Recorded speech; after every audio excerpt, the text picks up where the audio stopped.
నేను రాసియాలి, నేను అడ్వకేట్, నన్ను లోపల పంపించండి సార్. నేను పోవాలి సార్. సార్ వదలండి.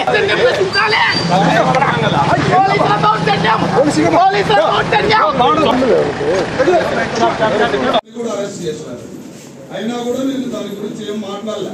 మల్లికార్జున శర్మ గారు ఎఫ్ఐఆర్ కూడా ఇచ్చారు. దాని మీద కూడా ఇట్లా మనము ఊరికే స్ట్రైకులు చేయడం వల్ల ఉపయోగం, స్ట్రైకులతో పాటు మనం ప్రైవేట్ కంప్లైంట్ చేసి వాళ్ళకి కోర్టుకు రప్పిస్తే తప్ప వాళ్ళు మాట వినరు. మనం స్ట్రైక్ చేస్తే 2 రోజులు ఇచ్చేస్తాం, ఊరికి అయిపోతాము.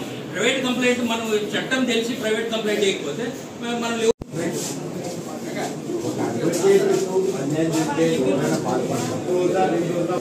బాయ్కాట్ చేయడం వల్ల మన సమస్య పరిష్కారం కాదు. సో లీగల్ రెమెడీస్ నెక్స్ట్ మనం మన ఎందుకు బాయ్కాట్ చూసినామో అక్కడెక్కడో తెలియదు, నిరసన తెలియచేయడానికి. సో ఇప్పుడు ఏదో మనం ఉద్యమాలు చేసి అక్కడ పోయి అడగొట్టే మనం పోయి సాధించేది దీన్ని మొదటి గుర్తు పెట్టుకోవాలి. అడ్వకేట్ బాయ్కాట్ కూడా చేస్తే వాళ్ళు భయపడతారు. గవర్నమెంట్ బికాస్ ప్రొటెక్షన్ తగ్గుతుంది.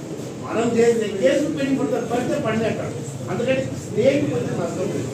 కాబట్టి నిరసన తెలియజేద్దాం, ఈ రోజు నిరసన చేద్దాం. అంతేగా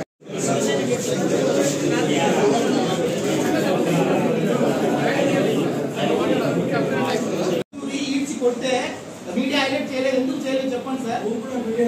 అవును సార్, నేను హైలైట్ చేసినాను మీడియా సభ్యుని కాబట్టి. నేను ఒకటే కాదు కదా, మీడియా అనేది ఒక వ్యవస్థ చేయాలి కదా. మీడియా గురించి తెలుసు కాబట్టి నేను అడ్వకేట్ గురించి చూస్తున్నాను సార్.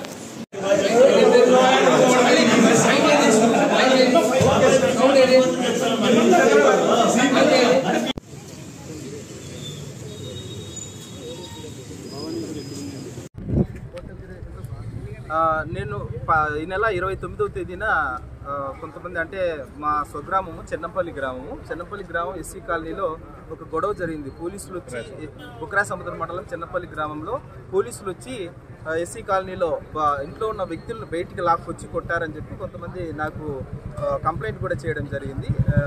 అందులో మా బంధువులు, మా గ్రామస్తులు అందరూ ఉన్నారు. వాళ్ళందరినీ కూడా మహిళలని చూడకుండా కూడా పోలీసులు కొట్టారని నాకు కొంతమంది వీడియోలు పెట్టారు. అక్కడ ఉన్న బాధితులు అవన్నీ చూశాను, సోషల్ మీడియాలో కూడా చూశాను. అవన్నీ చూసిన తర్వాత అది బుక్రా సముద్రం పోలీస్ స్టేషన్ పరిధిలోకి వస్తుంది, సిఐ కంప్లైంట్ ఇవ్వమని చెప్పిన. అయితే సిఐ కూడా అక్కడ ఉన్నారు. సిఐ సమక్షంలోనే ఎస్ఐ వచ్చి మమ్మల్ని బూటకాలతో తన్నారు, కట్టెలతో కొట్టారు, లాఠీలతో కాకుండా దుడ్డుకాలతో కొట్టారు, పార కట్ట ఇప్పి మమ్మల్ని చితకబాదారని చెప్పేసి మహిళలు, అక్కడ ఉన్న యువకులు కూడా చెప్పడం జరిగింది. అయితే వాళ్ళకి నేను ఎస్పీ గారికి మీరు ఫిర్యాదు చేయండి అని సలహా ఇవ్వడం జరిగింది. అదే రోజు రాత్రి వాళ్ళు ఎస్పీ దగ్గరికి వచ్చి వాళ్ళు కంప్లైంట్ ఇవ్వడానికి వేచి ఉన్నారు ఎస్పీ ఆఫీస్ ముందర. అయితే ఎస్పీ ఆఫీస్ లోపలికి వెళ్ళడానికి చాలా సమయం పట్టింది. వాళ్ళు రోడ్డు మీదే కూర్చుంటాం సార్, ఎస్పీ వచ్చేంత వరకు ఎంత రాత్రి ఇక్కడే పడుకున్నామని చెప్పారు. అయితే ఎస్పీ గారు అనుమతి ఇచ్చిన తర్వాత వాళ్ళు లోపలికి వెళ్ళారు. వాళ్ళతో పాటు నేను వెళ్తూ ఉండగా నన్ను అక్కడ ఉన్న 2 టౌన్ సిఐ శ్రీకాంత్ యాదవ్ గారు, అలాగే అక్కడ ఎస్ఐ, కొంతమంది పోలీసులు, అప్పటికి చాలా మంది పోలీసులు అక్కడ పెట్టారు. వీళ్ళు ఏమైనా చేస్తారేమో అని చెప్పేసి వాళ్ళు బాధితులు. అంటే వాళ్ళతో పాటు నేను వెళ్తూ ఉండగా నన్ను అడ్డుకోవడం జరిగింది. సార్ నన్ను ఎందుకు అడ్డుకుంటారు, బాధితుల కోసం వెళ్తున్నాను, వాళ్ళకి కంప్లైంట్ చేయడానికో లేకపోతే వాళ్ళకి అండగా వెళ్తున్నా అని చెప్తే లేదు, వెళ్ళడానికి లేదని.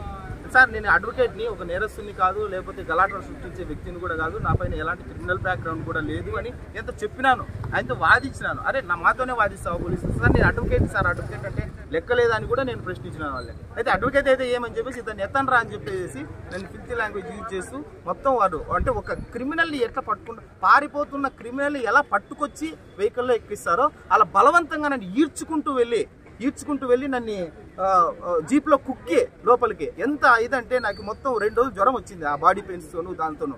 అంత లోపలికి వేసి నేను మ్యాన్ హ్యాండ్లింగ్ చేసింది. ఈ ఘటనలో నా మొబైల్ కూడా పగిలిపోయింది. అంత బలవంతం చేసి నన్ను బలవంతం చేసి, నేను అడ్వకేట్ అని చెప్పుకుంటున్నాను.